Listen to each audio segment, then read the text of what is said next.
여러분, 오늘은 참 묘한 이야기 하나 들려드릴까 합니다. 요즘 세상에 보이스피싱 조심해라. 낯선 전화 받지 마라. 정부기관은 절대 돈 요구 안 한다. 이런 말 수도 없이 들어보셨을 거예요. 그런데도 참 이상하지요. 누군가는 결국 또 당하고 맙니다. 심지어 평소에 똑똑하고 남들보다 깐깐하던 사람들조차도 말입니다.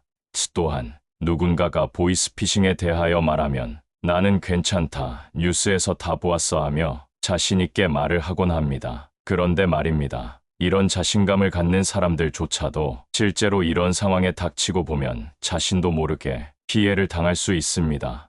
여러분, 어떠한 심리가 있어서 이렇게 당할까요? 저는 사이버 수사대에서 30년간 근무했던 김명수라고 합니다. 근무하면서 수많은 어르신들이 본인의 재산을 한순간의 실수로 잃어버리는 경우를 많이 보아왔습니다. 특히 60대 이후에 이런 일은 당하면 회복이 어렵고 노후빈곤으로 떨어지는 일이 다반사입니다. 참 안타까운 일이지요. 그래서 오늘 이 영상에서는 실제 제가 30년간 근무 경력을 바탕으로 당하는 심리는 어떤 것이 있는지 어디에서나 속 시원하게 풀어주지 못하는 내용을 자세히 파헤쳐 보겠습니다. 내용의 순서는 보이스피싱 당하는 심리의 비밀 6가지와 대처법, 그리고 마무리 총정리까지 말씀드리겠습니다. 영상을 찬찬히 끝까지 들으면서 꼭 숙지하시면 이 이야기가 여러분 자신을 지키는 열쇠가 될지도 모릅니다. 잘 들어보시고 오늘 영상이 유익하시다면 구독, 좋아요를 부탁드립니다. 그럼 본격적으로 시작하겠습니다.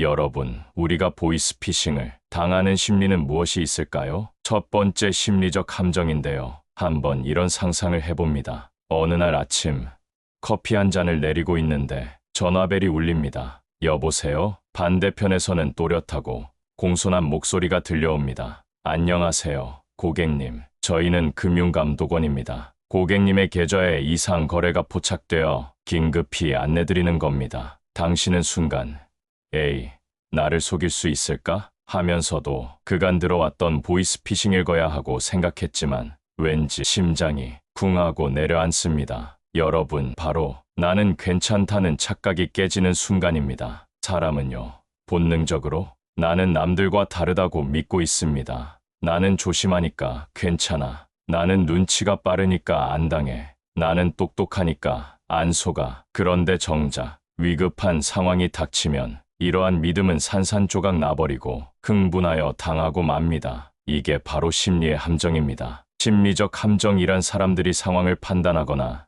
의사결정을 할 때 빠지기 쉬운 비합리적 사고방식이나 심리적 오류를 말합니다. 이는 인간이 본능적, 감정적 반응 때문에 생기며 스스로 인식하지 못한 채 잘못된 결정을 내리게 만들 수 있습니다. 그러면 그러한 경우 어떻게 해야 할까요? 실례를 들어 말씀드리겠습니다. 75세 김할머니는 한방약은 무조건 몸에 좋다고 믿고 있습니다. 그래서 TV 건강 프로그램이나 인터넷에서도 한방의 효능 이야기만 집중해서 보고 부작용이나 과학적 반론은 그건 서양의 편견이야 라며 넘기고 무시해버리는 거죠. 이것을 확증편향이라고 하는데요. 한쪽으로 쏠려있는 믿음이죠. 반대편 의견도 고려해보고 다른 방법은 또 있지 않을까라는 생각을 해야 하는 것입니다. 예를 들어 한약방도 몸에 좋지만 양약도 좋은 것이 많다라고 하면서 의사나 약사 등 전문가에게 상담해보는 유연한 자세가 심리적 함정을 피하는 아주 중요한 대처법입니다. 한쪽으로 편향된 생각이 오류입니다. 다양한 의견과 검증된 정보를 비교해서 선택하는 게 건강을 지키는 겁니다. 두 번째, 우리가 생각해 볼 것은요, 급박함은 생각을 멈추게 한다입니다. 급한 마음에 당한다는 거예요. 보이스피싱 범죄자들은 절대 여유를 주지 않습니다. 지금 바로 조치하지 않으면 전 재산이 위험합니다. 이런 식이죠. 또한 당장 체포될 수 있습니다. 그렇게 당신을 몰아붙입니다. 자, 여기서 중요한 점은 사람은 시간이 촉박할수록 판단이 정지되고 본능적으로 움직입니다. 생각보다 본능이 앞서는 겁니다. 불길이 번지는 방 안에 있을 때 이성적으로 어디로 나갈까 생각하는 사람은 없습니다. 그냥 뛰쳐나가게 되어 있습니다. 보이스피싱은 바로 이 심리를 이용하는 겁니다. 보이스피싱은 특히 급한 마음,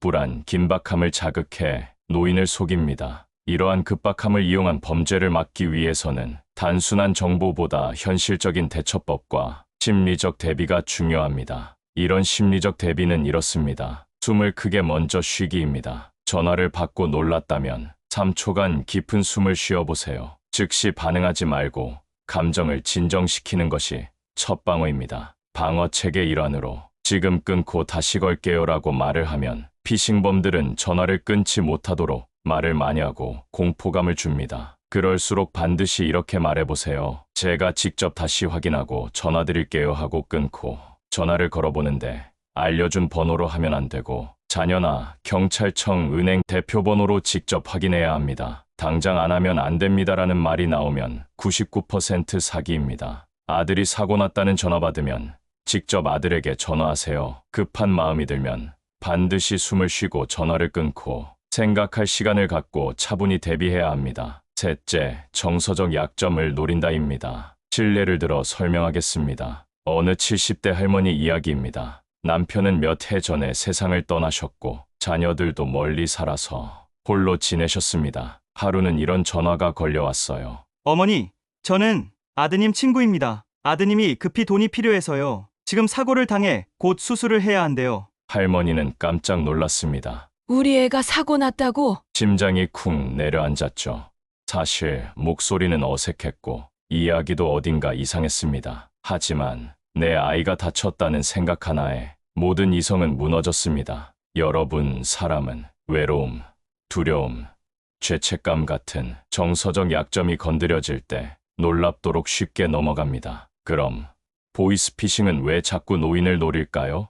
보이스피싱은 단순한 사기 전화가 아닙니다. 이 사람들은요, 사람의 감정과 심리를 꿰뚫고 그 틈을 파고드는 정서적으로 공격을 하는 무기를 가지고 있습니다. 특히 노년층은 자식 걱정, 외로움, 불안함 같은 감정을 더 크게 느끼기에 감정적으로 급박한 상황에 쉽게 흔들릴 수 있습니다. 자식 걱정은 본능입니다. 그러한 다급한 한마디에 냉정한 판단은 사라지고 내가 나서서 도와야 한다라는 부모로서의 강한 책임감이 남습니다. 심지어 자녀의 이름을 어찌 알았는지 정확히 말하면서 신뢰를 유도하고 사고라는 긴박함을 이용해 상황을 조작하고 감정적으로 압도되게 만들어 생각할 시간이 없도록 합니다. 그래서 방심하면 많이 배운 지식인이라도 예외가 없어 보입니다. 이러한 노인들이 또 쉽게 당하는 이유는 외로움입니다. 노년기에는 혼자 지내는 시간이 많고 평소에 누군가가 친절하게 말을 걸면 쉽게 마음을 엽니다. 할머니,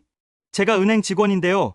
할머니 계좌에 문제가 있어요. 그럼 어떻게 해야 하죠? 낯선 사람의 목소리라도 친절하고 공손하게 들리면 경계심이 무너집니다. 나를 챙겨주는 사람이라는 착각이 들기 때문입니다. 이러기에 노인분들을 노리는 것이죠. 또한 노인분들은 불안감과 죄책감에 약합니다. 고객님이 범죄자 계좌에 연루됐습니다. 경찰 조사 중이니 비밀 유지해주세요. 혹시 내가 뭔가 잘못한 건 아닐까? 큰일 났네.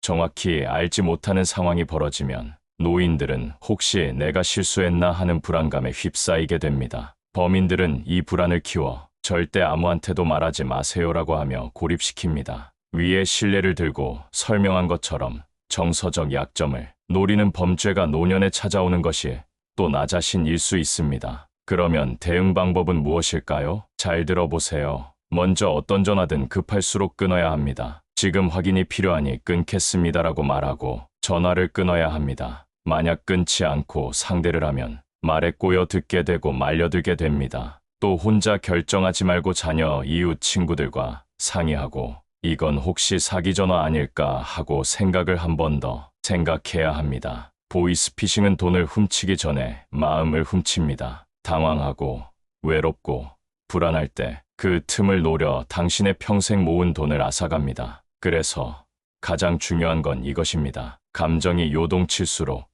행동은 천천히 그 한 걸음의 여유가 사기를 막는 방패가 됩니다. 넷째, 노인들은 기관의 권위 앞에서 무너지는 심리가 있습니다. 보이스피싱은 권위 앞에 사람의 심리가 얼마나 쉽게 무너지는지를 교묘히 이용합니다. 특히 경찰, 검사, 은행원, 정부기관 등의 권위자를 사칭하면 대부분의 사람들이 본능적으로 복종하게 됩니다. 경찰입니다. 검찰입니다. 금융감독원입니다. 이런 말 한마디면 마음속에 수능의 버튼이 켜집니다. 우리는 어릴 때부터 권위에 복종하도록 배워왔습니다. 이런 교육을 받은 사람일수록 권위 있는 목소리 앞에 고개를 숙이게 됩니다. 보이스피싱은 이 인간 심리를 악용합니다. 국가 수사 중입니다. 수사 기밀이니 가족에게도 말하지 마세요. 이런 말에 이성은 마비되고 순종하게 되는 것이지요. 왜 우리는 권위 앞에서 약해질까요?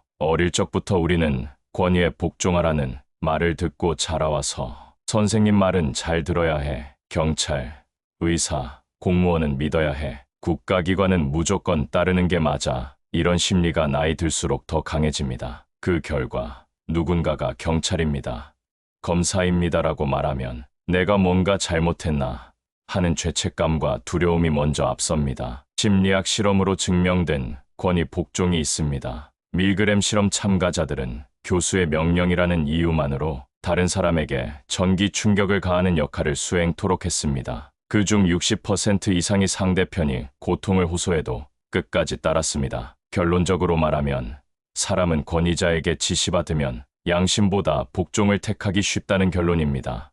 보이스피싱범들은 교묘히 이걸 잘 알고 있습니다. 그러면 이러한 교활한 수법을 대응할 방법이 있을까요? 있습니다. 전화로 돈 요구는 무조건 사기다라는 원칙을 세우고 있으세요. 어떤 권위기관도 돈을 요구하지 않으며 검사, 경찰도 직접 출석 요청만 할 뿐 계좌번호 묻거나 송금을 요구하지 않습니다. 또한 권위보다 확인이 필요한 것이죠. 죄송하지만 제가 이 내용을 확인해 보겠습니다라고 말하고 끊으면 됩니다. 말투와 행동이 수상하면 사기입니다. 권위 있는 말투에 속지 마세요. 진짜 권위는 정직함과 투명성입니다. 당신이 권위를 느끼는 그 목소리, 당신의 돈을 노리는 목소리일 수 있습니다. 다섯째, 작은 믿음 하나를 바탕으로 큰 사기로 확장하는 심리 기술에 대한 것이 있습니다. 이건 실제로 심리학에서 일관성의 원칙이라 불리는 강력한 조작 기법에 속하는 것인데요. 보이스피싱은 한꺼번에 큰 돈을 요구하지 않습니다. 처음엔 아주 작은 것, 수수료 10,000원, 확인 비용 50,000원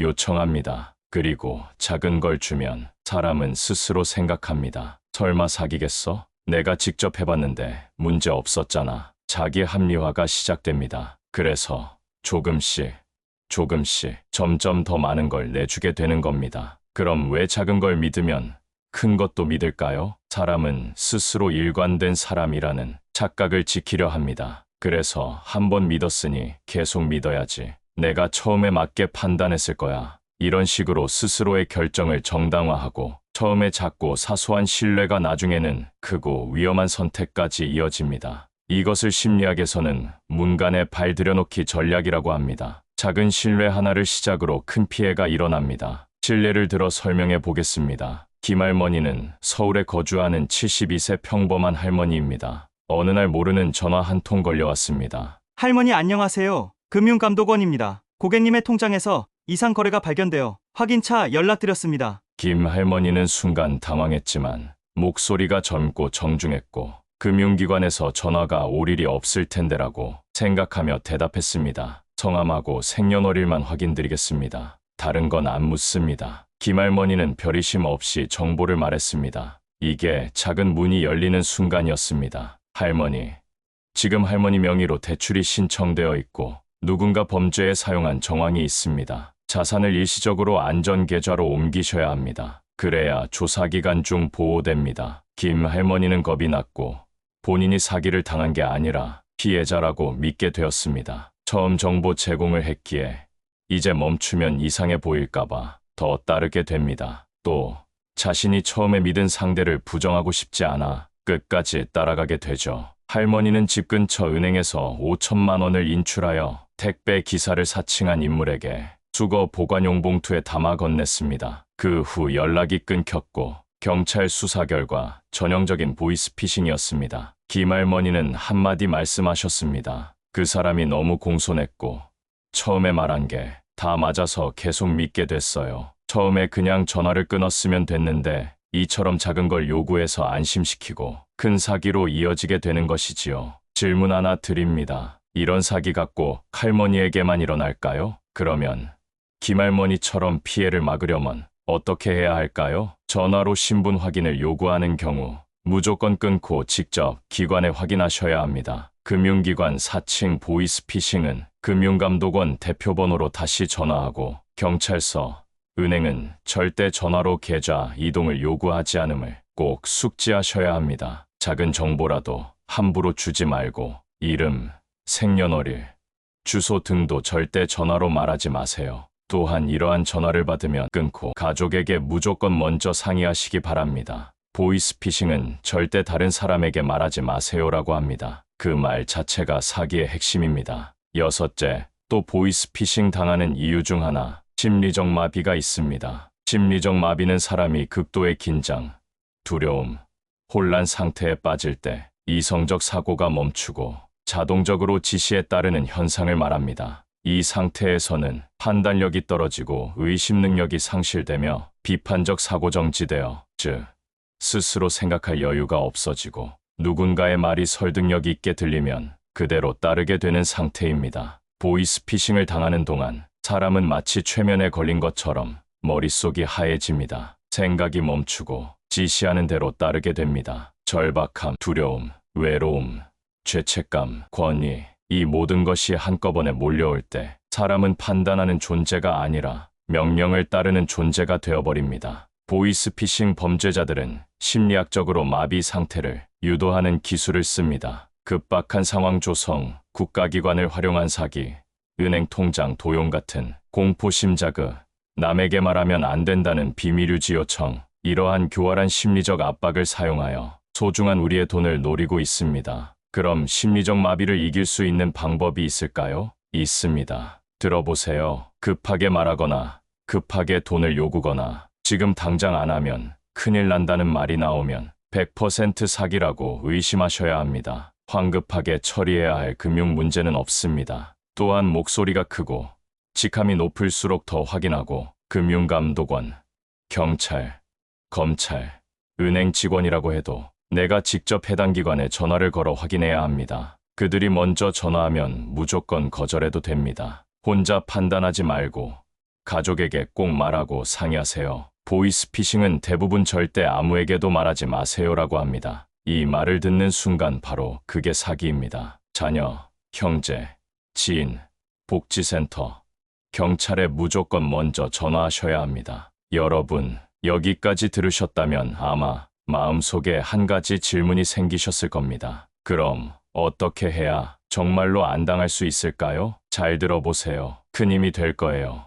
이제부터 제가 30년간 근무하며 경험했던 사건들을 바탕으로 총정리 형태로 진짜 실천 가능한 방법을 말씀드리겠습니다. 꼭 숙지하셔야 합니다. 이것만 알고 있어도 쉽게 당하지 않습니다. 보이스피싱, 절대 안 당하는 7가지 생활습관. 첫 번째, 모르는 번호는 절대 받지 않는다. 생각보다 간단합니다. 모르는 번호는 그냥 받지 않는 겁니다. 혹시 진짜 급한 일이었다면 다시 연락이 오기 마련입니다. 한 번 더 걸러내세요. 이 작은 습관이 재산을 구합니다. 두 번째, 정부기관이나 은행은 전화로 돈 요구를 하지 않는다는 걸 매일 되새긴다. 여러분, 국가기관은 절대 전화로 돈 요구하지 않습니다. 은행도 그렇습니다. 이걸 머리로 아는 걸로 끝내지 말고 매일매일 마음속으로 되새기세요. 전화로 돈 요구 무조건 사기다. 습관이 되면 그 순간에도 몸이 반응합니다. 세 번째, 조금이라도 이상하면 전화를 끊고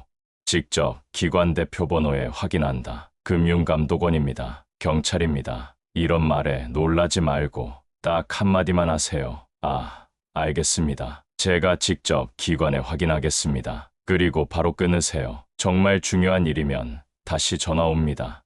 네 번째, 부모, 자식, 배우자와 비상 연락 합의를 정해둔다. 예를 들면 혹시 누가 사고를 당했다고 전화 오더라도 꼭 내 목소리 직접 들을 때까지 돈 송금 금지, 이렇게 약속을 해두세요. 특히 나이 드신 부모님들께 꼭 알려드려야 합니다. 다섯 번째, 긴급 상황일수록 한 번 더 숨을 고른다. 전 재산이 위험하다고? 지금 당장 안 하면 체포된다고? 이런 말 들으면 숨을 한번 깊게 들이마시세요. 그리고 생각하세요. 진짜 긴급한 일이라면 전화로 다 처리할 수 있을까? 답은 늘 아니오입니다. 여섯 번째, 나 자신도 속을 수 있다는 사실을 인정한다. 나는 괜찮아. 나는 안 당해. 이런 생각이 제일 위험합니다. 여러분, 나도 속을 수 있다. 이걸 인정하는 게 진짜 예방입니다. 7번째, 누군가 돈 요구하면 무조건 주변에 알린다. 돈을 요구받았다면 절대 혼자 결정하지 마세요. 가족에게, 친구에게, 이웃에게 이런 전화 받았어. 이거 이상하지 않아? 말하는 순간 이성도 돌아옵니다. 지금까지 보이스피싱에 대하여 말씀드렸습니다. 이해가 안 되는 부분도 있을 수가 있습니다. 하지만 내 소중한 재산은 정신 차려. 내가 지키지 않으면 어느 누구도 지켜주지 못합니다. 그러니 영상에서 알려드린 대처법을 마음에 새겨 재산의 손실이 일어나지 않도록 하여야 되겠습니다. 끝까지 시청해 주셔서 감사합니다. 이 영상이 조금이라도 도움이 되셨다면 구독과 좋아요 부탁드립니다.